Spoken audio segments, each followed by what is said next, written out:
So, ayun na nga, I'm talking to you, to everyone na nanonood neto, sa mga may trust to church, pero God first. Yung feeling na kakapasok mo pa lang sa church, tapos nakita mo yung crush mo sa second row. Oh, alam ko, relate kayo. Tapos bigla siyang nagtaas ng kamay sa worship. Tapos mapapaisip ka, Lord, bakit ganon? Ang bait-bait niya. Tapos taas-taas ka ng kamay, pero iba intention mo. Alam ko yan, alam mo yan. Tapos nagpe-pray ka while worship. Oh, alam ko, relate kayo. Tapos magpe-pray ka while worship na, Lord, siya na ba? Oh, distraction lang to. Ay! Tapos sabay sabi, God, baka naman.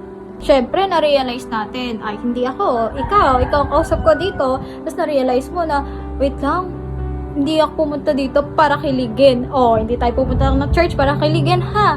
Pumunta tayo sa church para kay Lord. Kaya mag-focus ka. Mag-focus ka muna kay Lord bago sa crush. Okay?